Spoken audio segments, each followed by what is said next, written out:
Folks, we need to talk about this humongous Elias Lindholm trade with the Vancouver Canucks and the Calgary Flames, the massive haul going back to Calgary, and the secret part of this trade that I really see nobody talking about. So make sure you watch till the end as we break down every little piece of this deal, as well as the secret implications into the future through the NHL, and make sure that subscribe button if you're new for more trade content just like this as we lead up to the deadline. And let's get straight into it. Now, it was pretty crazy last night, just out of nowhere. We heard that the Canucks and the Flames were working on a major trade involving Lindholm. And for a while, that's pretty much all we knew. We thought that maybe Andrei Kuzmenko could be a part of the deal, but we would get the official confirmation here from the Calgary Flames on all the trade details. And it was an absolute whopper of a deal, with the Canucks getting Elias Lindholm and the Flames acquiring 5 different assets here. Andrei Kuzmenko, who we heard might be a cap dump by Vancouver, he gets dealt in this trade. You also got Hunter Brzustewicz, who of course was a 3rd round pick by the Canucks just a year ago, already getting dealt. Joni, Jurmo, a 2024 first rounder, and a conditional 2024 4th round pick. Now, we actually got confirmation pretty soon after about the conditions on that 4th round pick from Pat Steinberg, saying per Craig Conroy, the condition on that 4th round pick is that it involves Vancouver making the Western Conference Final. If the Canucks make the Western Conference Final, the pick turns into a 2024 3rd rounder. Now, in the wake of this trade happening, I've actually seen a lot of people saying that the Vancouver Canucks got fleeced by the Flames, that the trade package was just unbelievable for a player like Lindholm.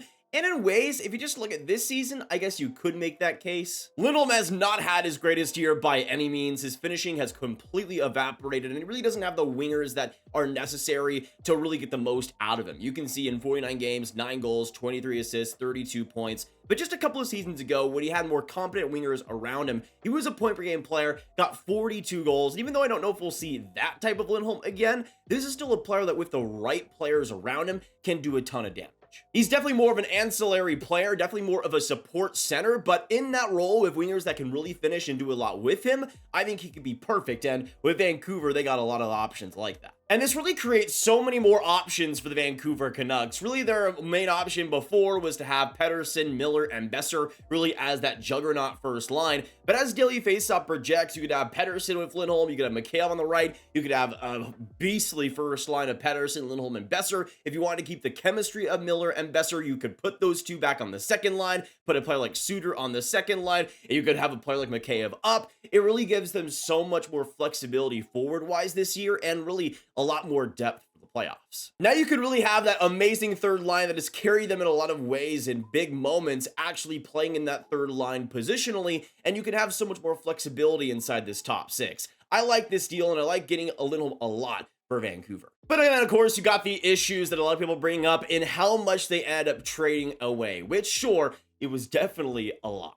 First, you got Andrei Kuzmenko, which with how much he was making at $5.5 million, it might be a blessing in disguise for the Canucks to get rid of him. I think he will do much better in Calgary, but considering Vancouver's new forechecking system, Kuzmenko just was not going to work there. And you can see it wasn't working this year with Vancouver. 21 points, 8 goals in 43 games. I don't think it was going to be much better throughout the second half. I don't think it was going to be that much better next year. To get rid of him now, while there's still some sort of value of him in Vancouver, I think was a necessary move. You also give up defenseman Joni Jurmo at 21 years old. Solid skating defenseman, but I think somebody that they won't really miss too much. Could be maybe a 6th guy at the NHL level, but I think that's about it. But then you got the asset that I think maybe besides that first round pick has most people up in arms, and that is getting rid of 3rd round pick defenseman Hunter Brzustewicz, who of course was the 3rd rounder by the Canucks last year and has been an absolute production machine this year with Kitchener in 47 games, 8 goals, 61 assists for 69 points.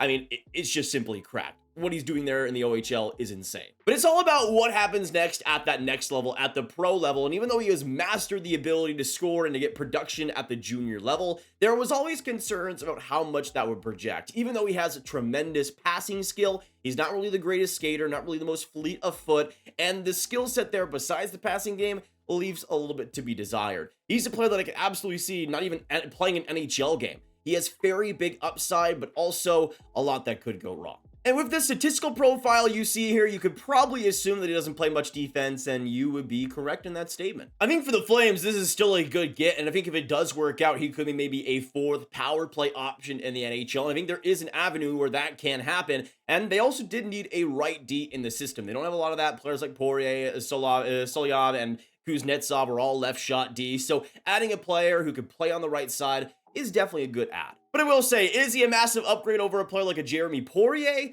I'm not quite sure. So then you go back to getting Lindholm in this trade, and if he's able to get back to his 2022 level, able to be a completely perfect complementary center to a player like Pettersson or a Boeser or McCabe or whatever it might be, and able to lead them into higher success, why wouldn't you do it? Vancouver's first in the NHL. They're in the best position they've ever been with this core. You might as well reward them for it. To me, I was absolutely on board with the Canucks going for it, whether it be another option like a Sean Monahan or somebody else, but I'm really pleasantly surprised to see them going after the big fish in Lindholm, and I think it could absolutely work out, especially considering they already traded for Zadorov and had traded for Lindholm well before the trade deadline. I like those additions at those times to get them a lot more adjusted to the system rather than trading for them in March and hoping they figure it out in just 1 month. I think giving them, and especially Lindholm, the time to adjust and get ready for the playoffs is a brilliant move, and I love the timing of this deal. So again, I've seen people saying that the Flames fleece the Canucks here. To me, it could absolutely be a win-win. The Flames got a ton here for Lindholm, and I think Flames fans should be super excited. I think Brzustewicz could be a very valuable piece,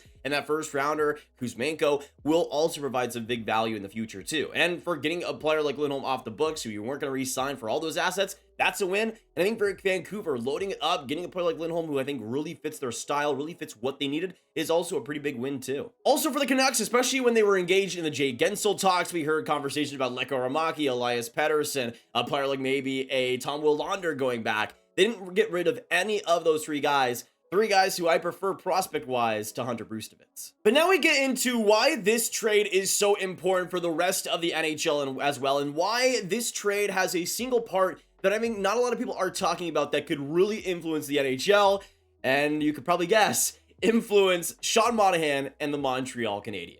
Let's go back to when Frank Seravalli ended up tweeting this, talking about Sean Monahan, linking to an article about how the Habs could get a first-round pick for Sean Monahan in a trade. And so many people were tearing him up for that, and I just gotta say, how do you feel now? Lindholm basically got the equivalent of a first and potentially 3 third-rounders and a decent roster player back. I think the Habs could definitely get a first-rounder for Monahan, especially now that the biggest center is off the market. And also off the market this early. Now teams are going to be basically scrambling to find a new center target to really go after with a month to go until the NHL trade deadline. This is perfect news for Kent Hughes and the Habs. And even though Sean Monahan has had a great season, while Lindholm has maybe underperformed, and that is why we see the points there, with Monahan, he could get a lot of value back still at this deadline, considering the lack of center options, and just considering how good his finishing has been, how complete he has been this season, and just how much of a work ethic he's had as well, being in the right place in the right times, like could get some clutch goals here and there. To me, I think a lot of teams will be after Monahan, and with Lindholm gone, it really frees up the trade market here. And really, when we're talking about trade fit, especially in Monahan's case, it all just makes sense the New York Rangers would be the suitor, even though Jeff Gorton has had some reservations about talking with the Rangers, making a deal happen there. If the trade price is just that good, I don't think Jeff Gorton will be able to reject any offer that comes on the table. And considering the Rangers' desperation right now, how they're sliding in the standings, how they need a centerman with Philip Hedl out as well, especially on that third line, Monahan fits that perfectly. And even though there are other suitors that could work out, Colorado could use another center, a team like Boston could always use some more reinforcements there. I think the Rangers just make too much sense in terms of teams that would overpay for Monahan the most. I think Montreal should absolutely be listening. I think there was maybe a part of me that wondered maybe if it would actually be a first-round pick, would it be a second and a prospect going back? But after the Lindholm deal, not only is there a lack of center options right now, but you had, of course, what the Flames were able to get back for Lindholm, and there's really no doubt that the Habs will get a first-rounder or at least a first-round equivalent in a trade back.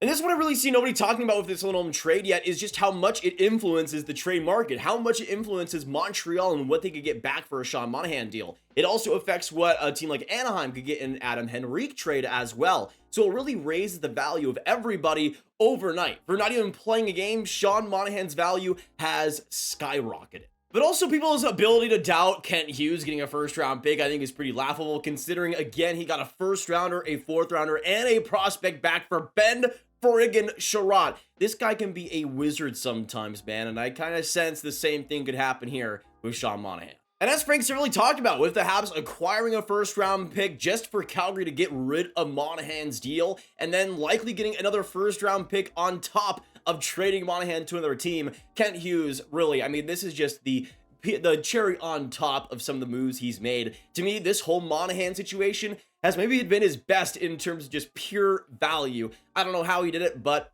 he finds a way. But again, it doesn't just influence a player like Sean Monahan, it also influences Adam Henrique, who will also likely go for a lot more on this trade market. Even a player like Nick Dowd, who apparently has been made available by the Washington Capitals as this ultra defensive center, could also probably get a lot more from Washington than he could before. Especially if a Monahan were to get traded in the next couple weeks, man, a player like Dowd's value will rise even more. There are so many teams this year that could use a centerman, and that's what's kind of been weird about this trade market, is the fact there are still so few centermen available, with so many teams needing that as a potential fit. And it really limits the options for all these teams, and they have to get creative. But really, time is running out, and the value for these teams that have centermen available is going to go through the roof.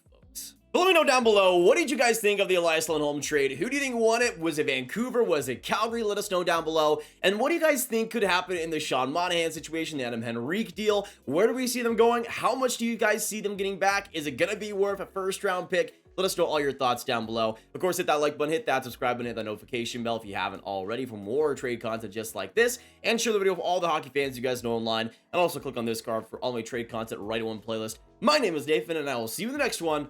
Have a great day, and goodbye.